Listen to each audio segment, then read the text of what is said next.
Good early afternoon. Thanks everybody for being here. I'm Senator Pat Gallivan, and we're joined by this wonderful cast of characters up here with me to support the Charitable Gaming Act of 2017. Senator Joe Griffo, Assemblyman Steve Hawley are with us from the Buffalo Sabres Foundation. We have Sabre alum Larry Playfair and Rich Gireller. We have Jerry DeLuca of the State Association of Fire Chiefs and Steve Bulger of Kids Oneida. This is very simple. We have many organizations, not-for-profits across the state that raise money, whether it's the former Sabres, whether it's various fire departments, fire companies across the state, whether it's Kids Oneida.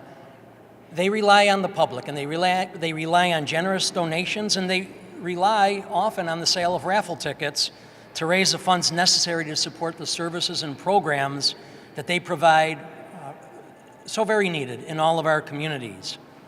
So under existing rules, online sales and the use of debit and credit card payments to purchase a raffle ticket are prohibited. Last year, we put forward legislation to essentially modernize our antiquated laws to bring them up into modern times as it relates to raffles. We passed this legislation both in the Senate and the Assembly, and the governor vetoed the legislation. We addressed some of it this past budget year to allow online advertising and the purchase of raffle tickets by check, but that doesn't do it. We know how many people, especially the younger generation, their paychecks are direct deposit.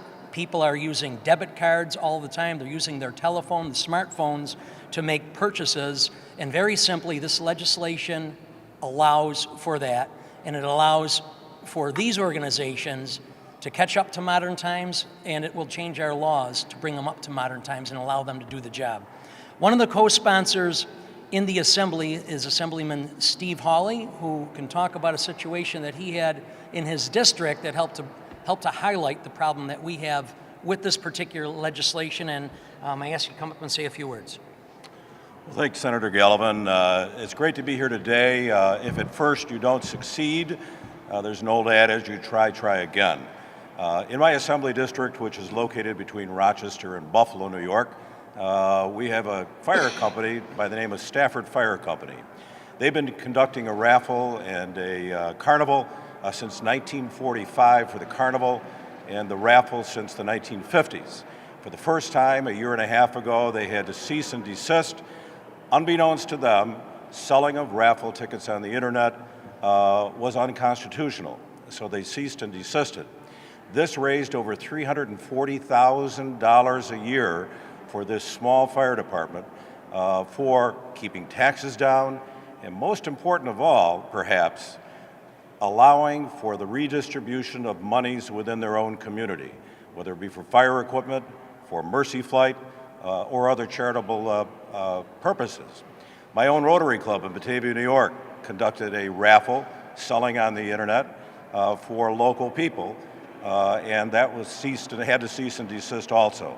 We raised over $80,000 a year in our little club, which was redistributed among the people that live in our assembly district and in Western New York.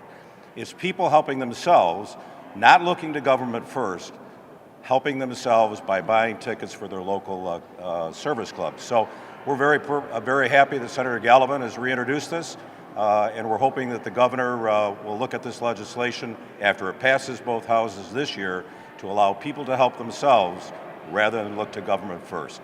Thanks. Thanks, Assemblyman.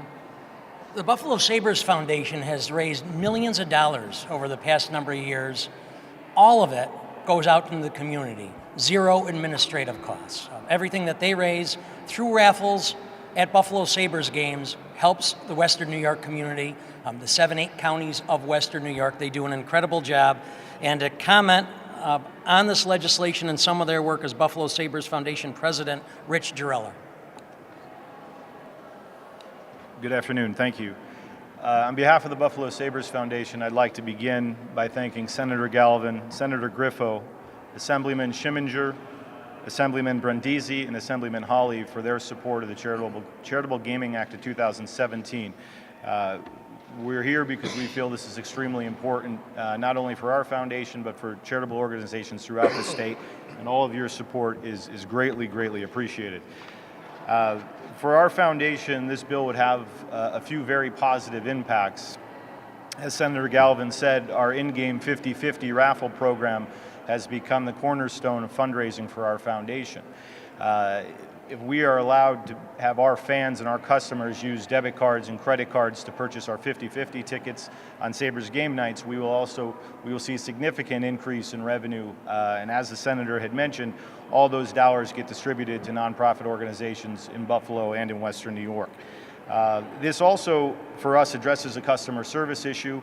A lot of our fans no longer use cash as the #1 form of payment. They come to the building, they want to pay for parking with a debit card and a credit card. They want to pay for their beer, their merchandise, and obviously our 50-50 tickets with a debit or credit card as well. So it's an important customer service issue for us too.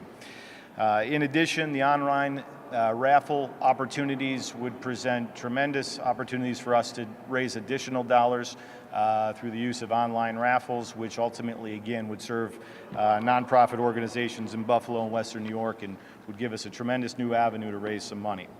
But most importantly, this bill would help all the New York State nonprofits, whether or not you are running a charitable organization for a professional sports team, or you raise money for a fire hall, a church, or a school.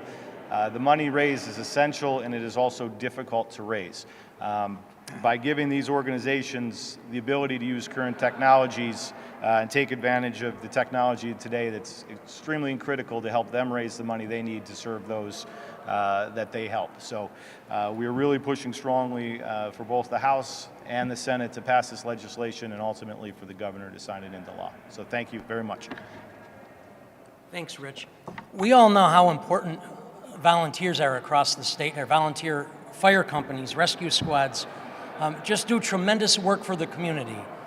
They can't do it, though, without the community's help. So while they're training, while they're purchasing new equipment, while they're serving the public at the same time, it's critical that they have the tools to be able to raise the funds to let them do the job in all corners and all communities of the state. So first, I'd like to thank New York State Association of Fire Chiefs Executive Director and CEO Jerry DeLuca for the work that all of his members do and all that he represents, and ask him to come up and say a few words as well. First, I'd like to thank Senator Gallivan, Senator Griffo, Senator Bonasek, Assemblyman Hawley, Assemblyman Brindisi for their sponsorship of this legislation. As the Senator said, the volunteer fire service throughout New York State is dependent on fundraising. We can't depend solely on the tax dollars of the local governments. We're all fighting for additional money.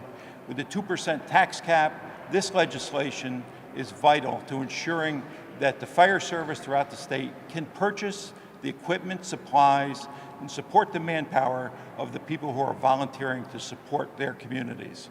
This legislation recognizes the changes in the economy, the move to an internet economy, to online purchasing.